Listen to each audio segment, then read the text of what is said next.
નડિયાદના સુપ્રસિદ્ધ ધાર્મિક સ્થાન સંતરામ ડેરીની બાજુમાં આવેલ પ્લોટમાં સરકાર દ્વારા ઘરડાઘર બનાવવાનું ખૂબ જ ઉમદા પગલું ભરવાનું આયોજન કરાયું છે.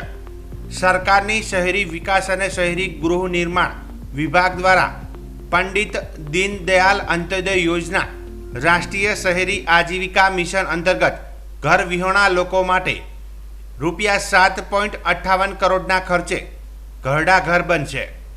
નડિયાદ સંતરામ મંદિરના મહંત રામદાસજી મહારાજ સાથે ચર્ચા અને તેમના આશીર્વાદ સાથે આજરોજ સંતરામ ડેરીના સંત સત્યદાસજી મહારાજ અને નડિયાદના ધારાસભ્ય પંકજભાઈ દેસાઈના હસ્તે ખાતમુહૂર્ત કરાયું હતું. આજના આધુનિક સમયમાં જ્યારે સંતોનો તેમના જ ઘરડા માતા પિતાને તરછોડી દે છે, ત્યારે આવા સમયમાં તેમના માટે રહેવાની, જમવાની સાથે તમામ સુવિધાઓથી સજ્જ ઘરડાઘર બનાવવાનો ઉમદા પગલાથી સેવાભાવી લોકોમાં આનંદની લાગણી વ્યાપી જવા પામી છે. આજે સંતરામ મંદિરનું પવિત્ર સ્થાન એટલે સંતરામ ડેરી ને સંતરામ ડેરીને બરાબર અડીને આવેલો પ્લોટ, જેની અંદર સરકાર દ્વારા જે પ્લોટની ફાળવણી કરવામાં આવી, એમાં પહેલેથી જ ઘરડા ઘર માટે આ પ્લોટની ટીપી સ્કીમની અંદર ફાળવણી કરવામાં આવી હતી.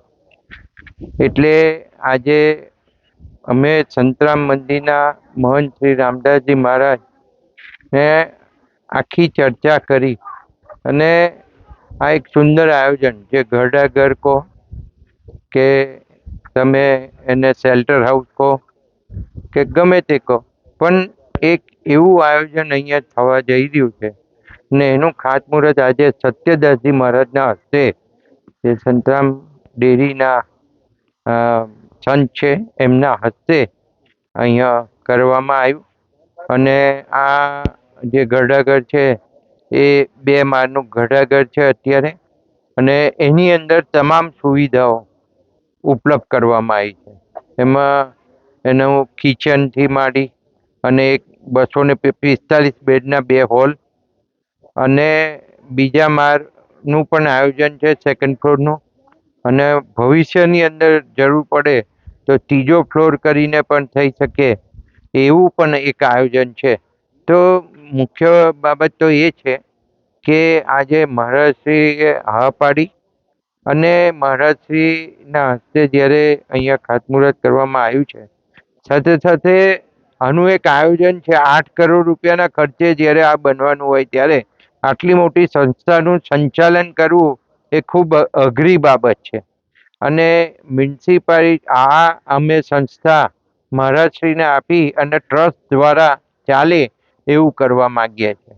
અને જે લોકો મા બાપોને તરછોડી દે છે, અહીંયા આપણે જય માનવ સેવા ટ્રસ્ટ દ્વારા જે આવા તરછોડી દીધેલા મા બાપોને રાખે છે, તો આપણે સાંભળીએ તો આપણને એવું થાય કે આજના યુવાનો યુવતીઓ પોતાના મા બાપને ઘરની બહાર કાઢી મૂકે અને રસ્તે ફરતા હોય ને ત્યાંથી લાવી નહીં રાખવાના, અને એની સાર સંભાળથી માંડીને વ્યવસ્થા, બીમાર પડે તો એની વ્યવસ્થા, એમને 2 ટાઈમ જમાડવાનું, દવાઓ આપવાની, આ તમામ બાબતો એ આપણા માટે પડકારજનક છે. ત્યારે આવા સંજોગોની અંદર મને ખૂબ આનંદ થાય છે કે સંતરામ મંદિરના મહંત શ્રી રામદાસજી મહારાજે આ અહીંયા બનાવવાનું હા પાડી અને આ બનાવ્યા પછી પણ ચલાવવા માટેની પણ અહીંયા પૂરતી તૈયારી કરવાનું કહ્યું છે. ત્યારે આ ખૂબ આનંદની વાત છે. અને બીજું નવાઈ લાગે એવી જો વાત કરું તો જ્યારે આ મા બાપોને તરછોડી દીધા હોય અને ત્યાર પછી અહીં લાયા પછી એની સાર સંભાળ જય માનવ સેવા ટ્રસ્ટ દ્વારા થતી હોય છતાંય, ત્યાર પછી જો એ કદાચ ગુજરી જાય તો એ મા બાપના છોકરો હોય કે છોકરી હોય, એને ફોન કરવામાં આવે તો એની સ્મશાન યાત્રામાં પણ નથી આવતા. અને એવું કહેતા મેં સાંભળ્યા છે કે તમે તમારા આની સ્મશાન યાત્રા પૂરી કરજો. એટલે આવા જ્યારે સમાજની અંદર વિકૃતિ પેદા થતી હોય, ત્યારે આ કામ કરવું ખૂબ અઘરું છે. અને આ કામ કરવા માટે ફરીથી એકવાર કહું કે જય મહારાજે સંમતિ બતાવી, એ બદલ મહારાજશ્રીને હું લાખ લાખ વંદન કરું. અને પરમ કૃપાળુ સંતરામ મહારાજશ્રીના આશીર્વાદ આપણા બધાની પર ઉતરે એવી શુભેચ્છા.